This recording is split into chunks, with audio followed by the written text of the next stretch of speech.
and welcome to AMC Movie Talk for movie fans. I'm Chrisley Kennedy, and this is the show where we bring you the day's biggest movie news, and of course, we give you insight into what it all means. Joining me, as always, is AMC Movie News Editor-in-Chief, Mr. John Campea. Well, greetings and salutations, everybody. Welcome to the show, coming to you live from right here in Hollywood at the Stream.TV studios. We are so glad you decided to make us part of your day. We also have joining us from AMC Movie News Editor, Miss Amy Rose Eisenbach. Hey guys, I missed you. Nice to be back. And special guest back from I Am Rogue, Mr. Jamie Phillibrook. All right. Good to have you back, Jamie. Yeah, and good to have you back, Amy Rose. Tell everybody where you were for the last, week. Yeah, I was covering the Dolphin Tale 2 junket, and everyone's like, oh, this is a family movie and blah, blah, for kids. It is so inspiring. This dolphin named Winter had no tail from a crab net that, cut it off eventually, and it's just, there's been people all over the world that have been inspired by it. That's dolphin has given them hope. So this is a really amazing, beautiful story, and I was really happy to be a part of it. Awesome. All right. Well, what do we got? Actor Benedict Cumberbatch has just become the first cast member of the upcoming Warner Brothers movie, The Jungle Book Origins. It was announced that Cumberbatch would be doing the voice of the tiger, Shere Khan. The film is being directed by motion capture master Andy Serkis, who played Caesar in Dawn of the Planet of the Apes this summer. The movie is set to hit AMC theaters on October 21st, 2016, but is not to be confused with the upcoming Disney film, The Jungle Book, which is being directed by Jon Favreau and whose Shere Khan is being voiced by Idris Elba, and will come out in AMC theaters in October of 2015, 1 year earlier. John, your thoughts on Cumberbatch joining The Jungle Book Origins? I think Cumberbatch has caught the, wait a minute, I can get paid movie money for just going into a sound booth for a couple of days? Because he's got, he did The Hobbit, which we know he's loved doing the Hobbit stuff. He's coming up in that Penguins movie. Madagascar. Right. Yeah. And now he's doing this. And it was also just announced this morning, the Hollywood Reporter is saying just about an hour or two ago, that joining Benedict Cumberbatch in this incarnation of the Jungle Book, the Jungle Book Origins, stupid name, is Christian Bale, Cate Blanchett, Naomi Harris, the kid from Bad Words, Rowan Chand. He's going to be playing the live-action Mowgli. Aww. And that Andy Serkis himself will be doing Baloo. I keep wanting to say Babu. Baloo. So this is an interesting little project coming together. At the same time, I've never had a problem with, okay, 2 White House movies getting attacked coming out in roughly the same year. Okay, whatever. 2 volcano movies. Okay, whatever. This is 2 The Jungle Book movies coming out 1 year apart. I still don't get the logic behind this and what either of them are thinking, but hopefully they're both good. But it is an interesting cast rounding out here, and certainly the addition of Benedict Cumberbatch is a good thing. Jamie? I love Cumberbatch, so this is great. And that cast rundown you just gave us is fantastic. Yeah. That sounds amazing. I'm with you in the same, I don't know why we're doing another Jungle Book, why we're doing 2 Jungle Books. We have the animated film. There was a live action movie they did in the 90s. Yeah. It didn't work out financially successfully for them.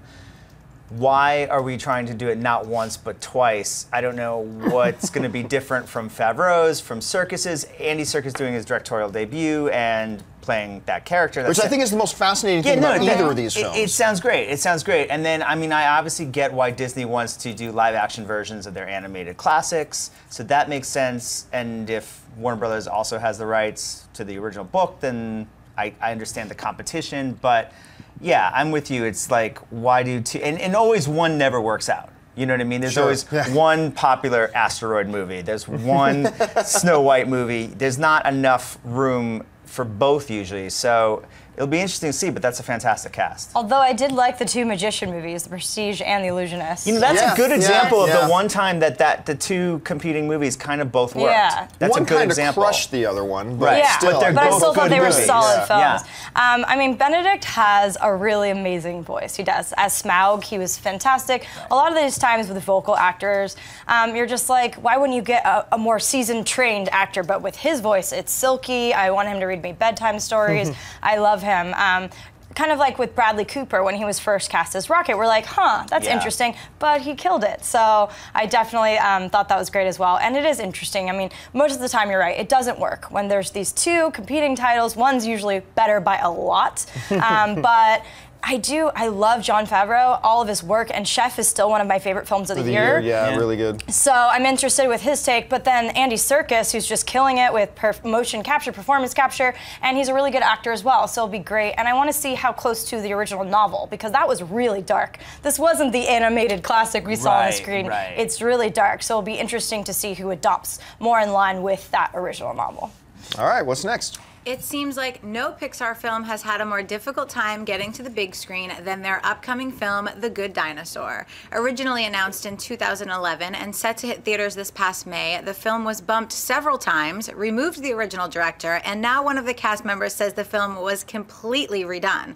According to Jonathan Lithgow, who said the following: "I recorded the entire role in Good Dinosaur. They have now dismantled it and completely reimagined it, and it is a fantastic new story. So I'm going to record again on it within the next month. Don't worry, it's coming, and it's going to be better than I ever imagined." I can just picture his voice in that. Amy Rose, does this give you apprehension or hope for The Good Dinosaur? Well, first things first, John Lithgow is amazing. I mean, Trinity, from Footloose, everything in between, he's such an amazing actor. I'm always very torn when films are pushed consistently. For, off the bat, it makes me think that, I do lose a little faith in the production, but they're trying to get it right before just releasing it. I mean, look, this which has happened with the Wachowski siblings. Right. So my impatience sometimes wins, and I go, oh, they don't have a plan and all this. But in this case, with something like this, which is animated and all of this, I do think that visually is more important.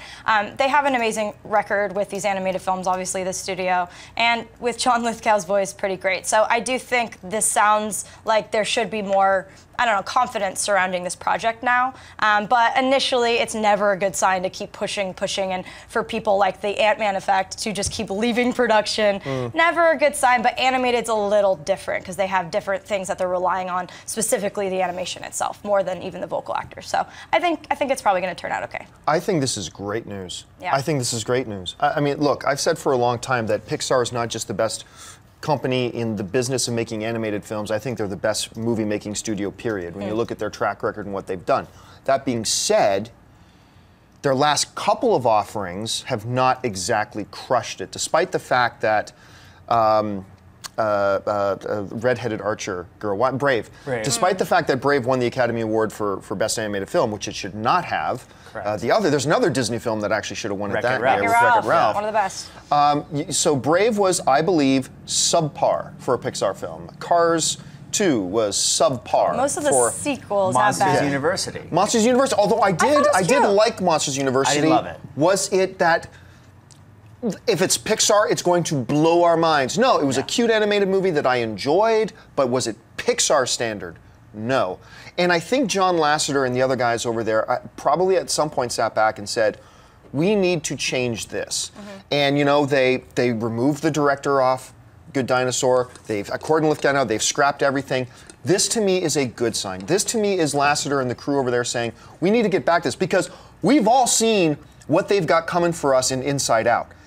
That looks like a Pixar standard film. This is going to be 2015 is going to be the first year we ever get 2 Pixar films in 1 year now. We're going to get The Good Dinosaur, we're going to get Inside Out, and I think this marks that we're going to get back to Pixar, not just ruling the animated world, but ruling the film world in general. Anyway, Jamie, how do you see all this? Well, there's something I like to call the Lasseter effect, which is since he became in charge of all of Disney animation, you've started to see, and you mentioned it, Disney animated films look more like Pixar. Yeah, and Pixar films look more like Disney movies. Wreck-It Ralph and Brave were like that, right? Wreck-It Ralph felt like a Pixar film. And Brave felt like a Disney film. And Frozen, while it has some classic Disney animated film-esque qualities, it's really good. It's very Pixar. Yeah. So there's that. Also, look, Pixar can do this. It's never a good sign when a movie has to rewrite or fire a director or change things up, but Pixar can kind of get away with this, right? I mean, we know that they do good quality stuff. Usually, they're going to do something great with this, and I agree. I think revamping it, if that's what it needs, and especially in an animated film, obviously, if you've shot for 3 months and you want to reshoot a live-action movie, that becomes a little bit more time-consuming, money-consuming, and difficult. Animated movie, bring Lithgow in for a day and have him re-record the whole movie. Fine. So all right. We'll see what happens. Well, folks, we've reached that part of the show for buy or sell. Here's how this works. In front of her, Chris Lee's got a few other items in the world of movie news. She's going to run them down, and then those of us at the table are simply going to say whether we buy it or sell it. So, Chris Lee, what do we got? Director Kevin Smith has lined up a new film with actor Johnny Depp, which will star Depp and their respective daughters, Harley Quinn Smith and Lily Rose Depp. The project is currently titled Yoga Hosers. Is that right, John? Hosers? And follow the adventures of two 15-year-old girls, Colleen Collette, played by Depp, and Colleen McKenzie, played by Smith, who go into battle after an ancient evil returns, teaming with the Montreal legend Guy Lapointe, played by the elder Depp, for a yoga-infused offense. The film will also star much of the cast of Smith's upcoming film Tusk. Jamie, buy or sell the sounds of yoga hosers. This sounds so ridiculously terrible.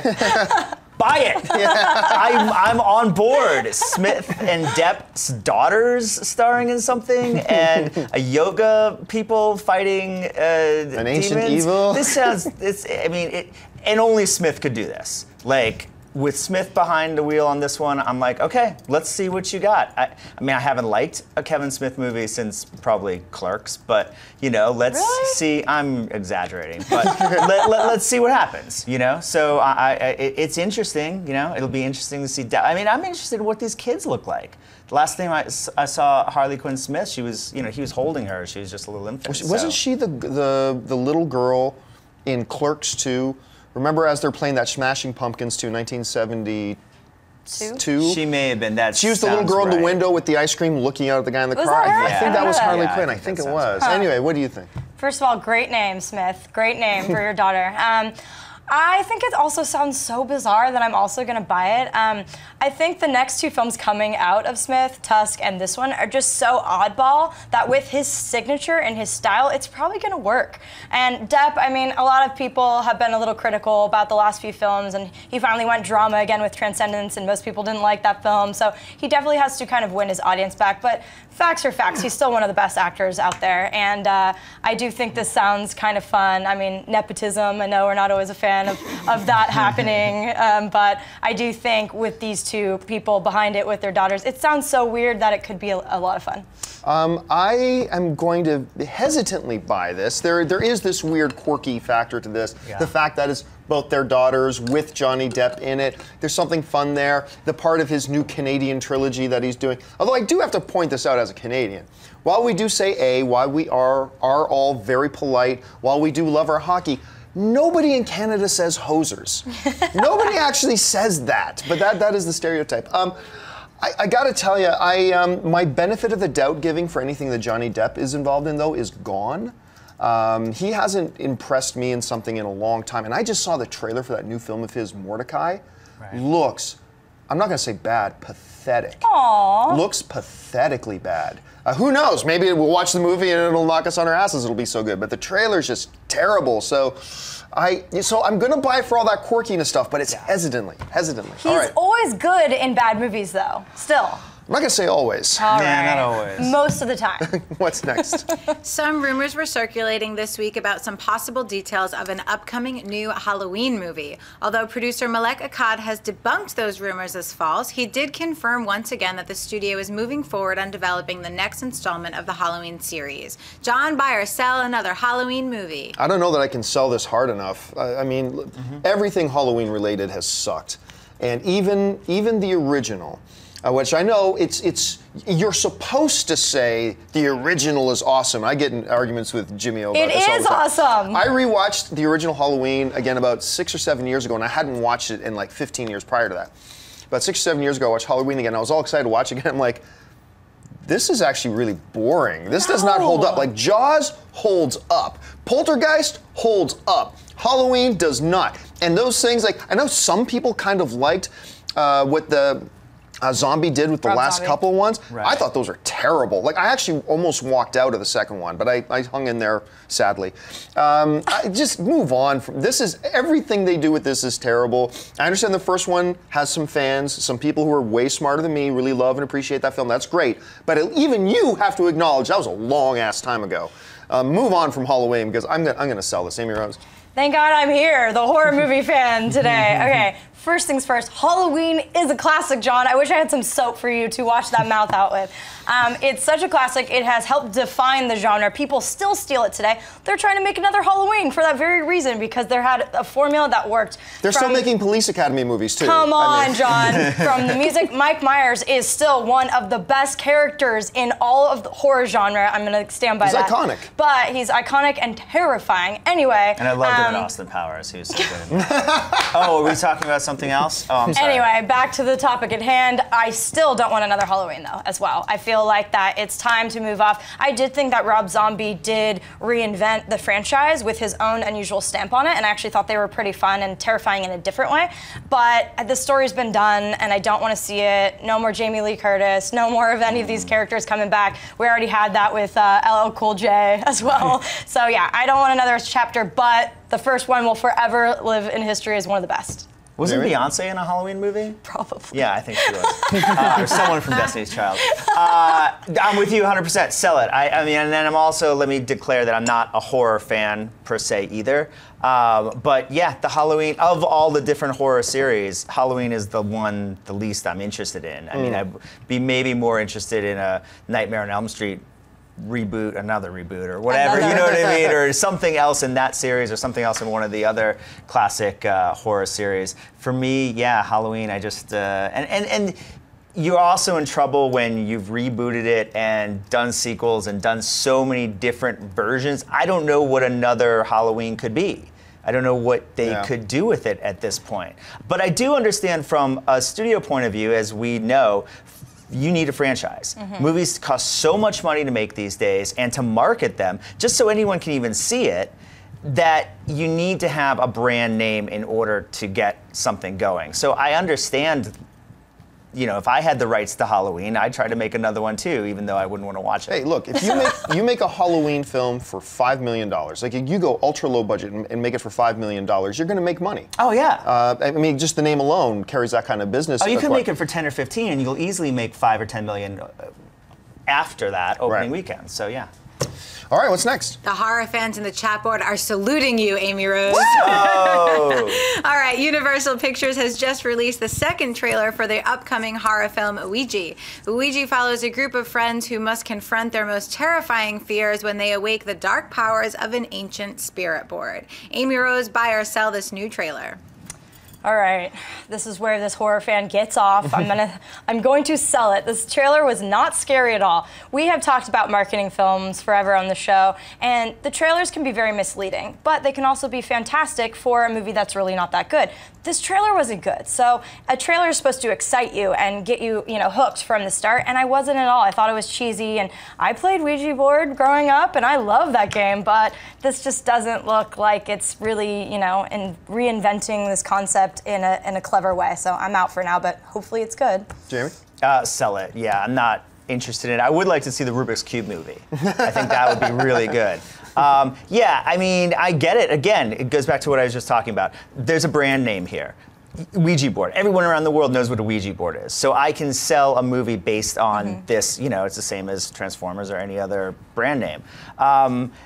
If there's an interesting story behind it and it could be a good movie, then great. But based on the trailer, there's nothing that I'm interested in, so sell it. Everybody around the world does recognize the name Ouija, and they, of course, also recognize the name Tampon, but I'm not going to make that movie. But really, John? I am going to buy this, and here's why. Here's why, before anybody gets too excited here. I am simply going to buy this strictly on the basis of this trailer is such an amazing improvement over the first. Okay. I'm still not going to say it's a very good trailer, because it's not a very good trailer, but it is so infinitely better than the first one. And the first one only came out like 2 weeks ago. And that first trailer looked like something a failing film class put together. I mean, it was awful. Like, I couldn't believe somebody actually got paid to put that first trailer together. It was like ridiculously bad. Universal, here's the message, they regroup, and they put together, hey, a trailer. At least it's a trailer, and I didn't jump out of my seat going like, who paid for this? This is ridiculous. Is it a good trailer? I'm not going to say it's good, but it is so ridiculously better than the first one. I have to, on that basis alone, give them props. and for now give you a very coveted John Campea bye. Very That's a pity diplomatic buy. of you. That sounds like a very pity buy. It's a pity buy. Yeah. That is a pity buy elsewhere. we got to coin that phrase. That's a great phrase. It's a pity buy. I'm going to give them a pity buy. All right, folks, we reached that part of the show for Mailbag. Listen, if you've got a topic or a question you'd like us to address on the show, you can email us anytime at amcmovietalk@gmail.com. Send on in your questions. Every day we take a couple of them. Now listen, we're also at the end of the show going to save a couple of minutes to take some live questions. So if you're watching us live right now, you can tweet in some questions to @AMC Movie News, and Chris Lee, who's our gatekeeper, will pick out a couple at that time. For now, let's get to the mailbag. Bobby S. writes, question for Captain Ice Pants and Company. Black Widow versus Gamora. Who would win? Thanks, guys. Easiest versus question of all time. Gamora wins that fight. I mean, all due respect to Black Widow, she's just a human being. She's just human. Gamora is alien, genetically put together, daughter of Thanos, the most lethal woman in the universe, so to say. That's a fight that doesn't last more than 5 seconds. So it's Gamora. Anyway. I would also go Gamora in this as well, but it's not like one has such crazy superpowers and the other one doesn't. It's not like it's, they're both assassins, for lack of a better word, and, but yes, Gamora has a lot of advantages that Black Widow doesn't. It's an unfair fight. And frankly, that's kind of a fight I'd like to see. These both women are pretty hot and badass, so. Interesting, they're both assassins, master assassins. I'm gonna go the other way. Here's how I qualify it. If we're talking the comic book versions of these characters, 100% Gamora. Gamora beats Black Widow. If we're talking the movie versions of these characters, if Marvel makes that versus movie, Black Widow's gonna win. You think so? Because Marvel loves Scarlet. They do love Scarlet. So And they would take it fans that love way? Scarlet. Yeah. If we're talking the movie versions, I think Remember, Gamora, even in the wins. movie where she's got the super strength enough to, remember that one scene in The Kiln where she, jumps 500 feet from, one plank way over to the other plank way. But also, not to give too many spoilers, but at the beginning of the movie when she fights Peter Quill gives her a run for her money. But remember, he's also kind of superhuman. No, I know, but if he gives her a run for her money, and then even Nebula, when she fights her, it's not like she just kicks Nebula's ass.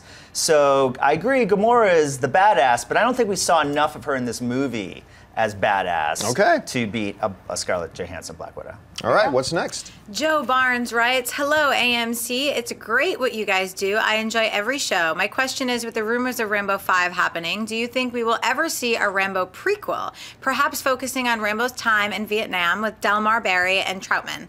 Obviously, this would mean getting younger actors to play the roles. Is that story even worth telling? Cheers anyway, keep up the good work. I don't think it's a story worth telling because at that point it just becomes, not that it's not worthy to have more tales and stories about the Vietnam War and all that kind of, absolutely, but it's no longer a Rambo movie. A lot of people forget that the Rambo franchise started with First Blood. And First Blood was a very different movie from all the other Rambos. Very dark. It was dark, and it was more of a human drama than anything else. And it really was about this man who came back from war, a totally different person, and he was disturbed and he was troubled and whatever, and trying to find his place back in the world again. And that's really what it was about. And then, that coming into conflict with the world that he did. Brian Dennehy was so good in that movie. But that's really where it was fascinating and interesting. You go before that happens, and it's not Rambo anymore. Now it's something completely different, so there would really be no point. So for me, myself, I don't think it's worth doing. That's just me, though. Amy Rose, what do you think?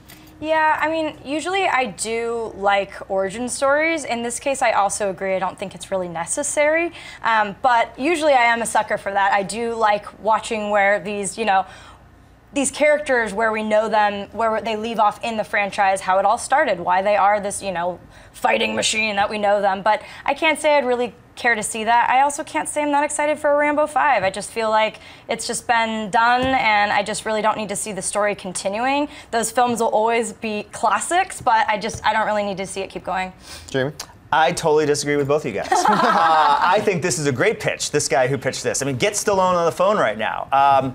What are you going to do with... Look, we know Stallone. We know he's going to make another Rambo. Expendables crashed and bombed this weekend. He'll make another one of those. He's going to do another ride. That's what this guy does. And I'm not critiquing that, but that's just what Sylvester Stallone does. He has these 3 franchises. He's going to continue to make these movies.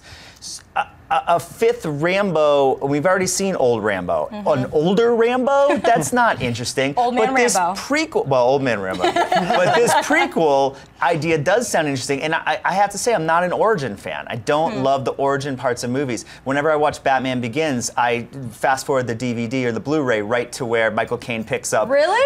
Yeah, because that's when the action starts. That's when it gets Batman going. Begins. But this would be really interesting, and I think it'd be really interesting to have Stallone direct it, write it, cast a younger actor as the young Rambo, and see how he becomes so disillusioned in the Vietnam War, and have it be more in tone with First Blood than with Rambo 3 or Rambo. So I think it's a really interesting concept. I don't think it'll ever happen, but You'd see it. Get Stallone on the phone. Let's pitch it to him. He'll do it. If we pitch it to him, he'll do it. He'll do it. He will. I got to bring this up, though, the kind of a side note, because you brought up Expendables. Yeah. Who in the room has seen Expendables 3? Oh, yeah. I haven't. Okay, so Amers, you know what? As for love or hate that movie, and it has its strengths, it has its obvious weaknesses.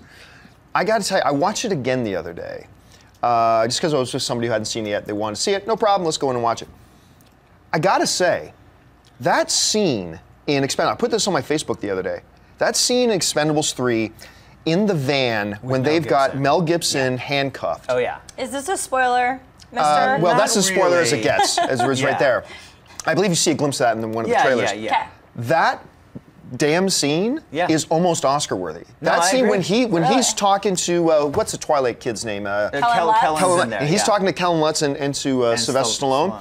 That 3 minutes of that movie. If you had just shown me that 3 minutes of Expendables 3, I'd be like, this might be the best movie of the year. Well, did you hear the story behind that? No. So they talked. I covered the press conference, and the guys talked about the press conference, and basically, Stallone had kind of had an outline of some ideas for that scene, and Mel looked at it the night before and was like, "Can I take a crack at this?" He rewrote that whole scene, gave the sides to the director, Patrick Hughes, I think, right? And Stallone the next morning, and he's like, what do you guys think about this? And he's like, great, let's shoot it. And that's what they did. And then halfway through, there's some stuff for Stallone, and he saw what Gibson was doing and was like, you know what, I'm just gonna shut up and let Gibson do his thing. Way to go, because there's Mel. no need for me to interject, my character wouldn't interject here, let's just let him go. And I totally agree with you, that scene is amazing. Yeah, it's that powerful scene. Yeah. Like, oh my! Yeah, Like, Gibson I is had great chills. in Expendables. Yeah, he Gibson really is really great in it. He's a good actor. He is. Yeah.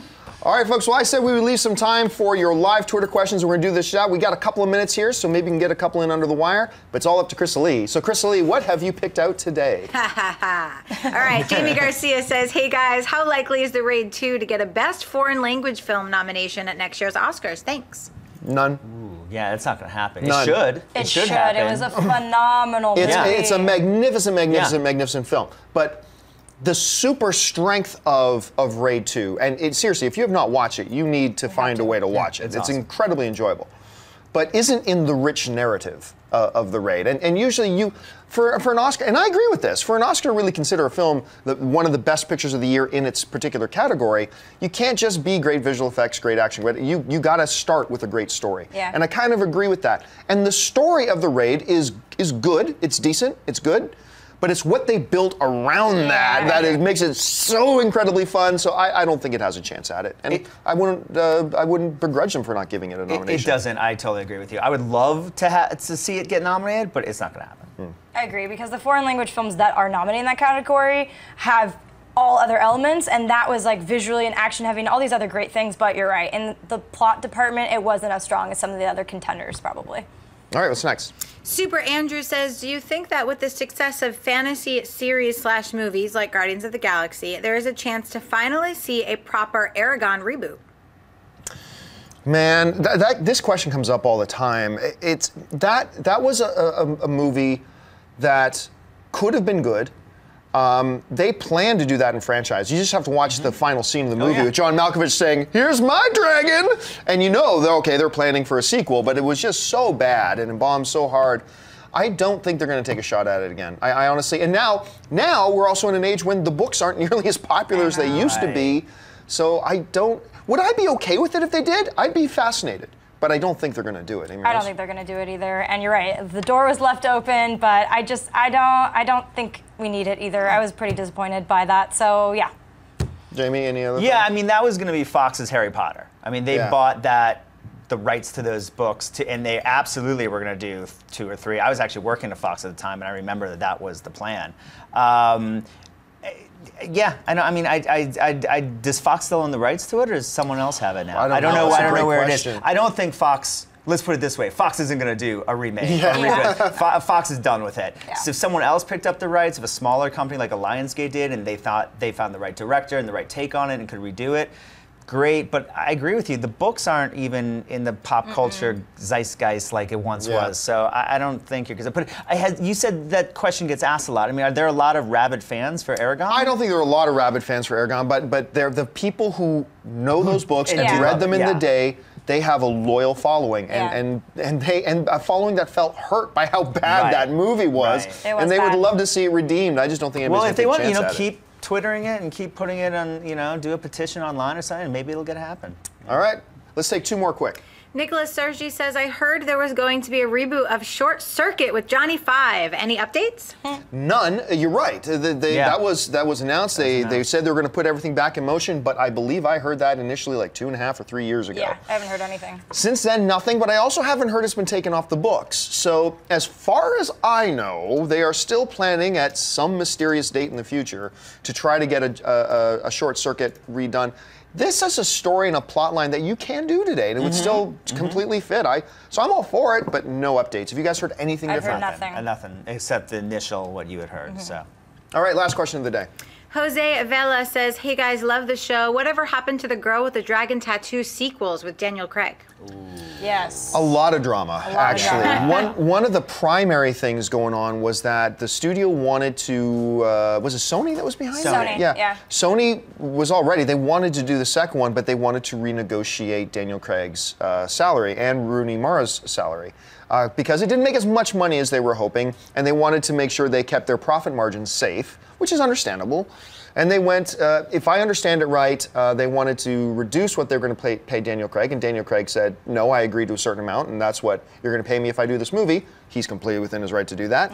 And ever since then, it seems like the wheels just came off. I'm one of the few people in the world that I actually thought the remake to The Girl with the Dragon Tattoo was even better than the original, and I really liked the original.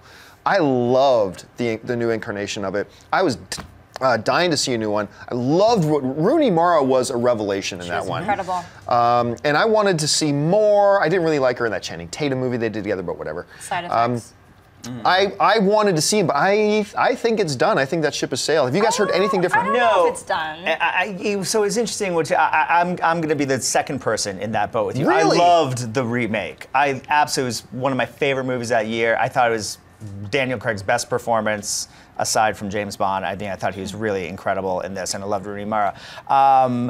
No, I haven't heard anything. My guess is that it's probably not going to happen, or at least they're not fast tracking it to happen anytime soon.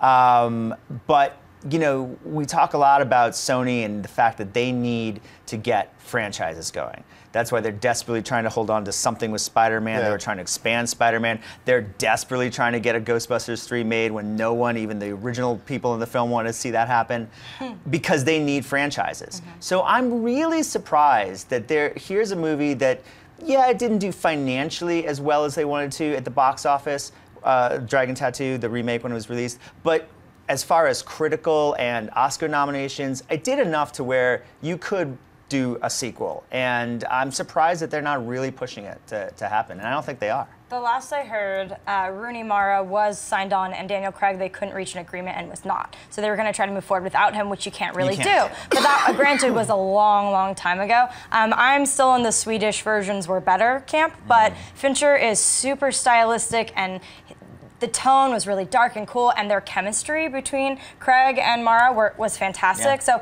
I thought it was a really good film, but I still thought Noomi Rapace brought something more to the character. I read all 3 books, phenomenal series. But yeah, the last I heard, which was probably a year ago, they did not reach an agreement, and I mean, you just can't alter the book that way. That is a hugely successful literary series, and you can't just write out one of the characters or recast him. I think that'd be dangerous too. So I don't know what they're gonna do, but the material's so good, I hope they pull it together. Although an argument can be made that we are now far enough removed. You could make the argument that we're far enough removed now from the first one that the longer you wait between the original and a sequel, the easier it becomes to recast. Yeah, because as far as I know, agree. Rooney Mara and Daniel Craig were both signed to 3-picture deals. Yeah. The problem was that Sony wanted to rework those deals, and they're within their right to ask, and they're within the right to say no. So. And can I also just mention Joel Kinnaman from The Killing, RoboCop, basically took an extra role in the first film because that character from the books becomes big in 2 and 3. So poor Joel Kinnaman if they never make the They never see that come to fruition.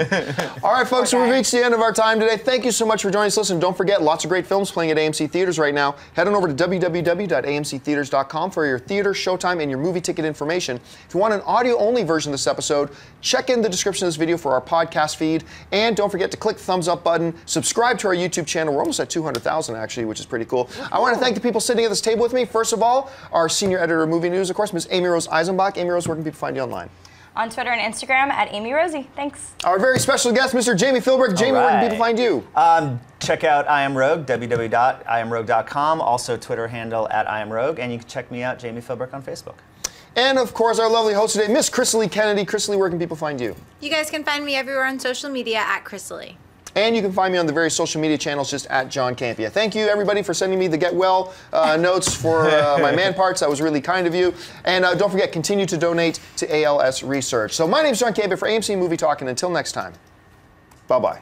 Hey everyone, if you liked this video, click that thumbs up button and make sure to subscribe to our AMC Movie News YouTube channel. It's free and helps you stay up to date with all the latest movie news, as well as our daily AMC Movie Talk show. Also, make sure that you follow us on Facebook and Twitter to stay up to date with all of our special promotions, contests, and prize giveaways.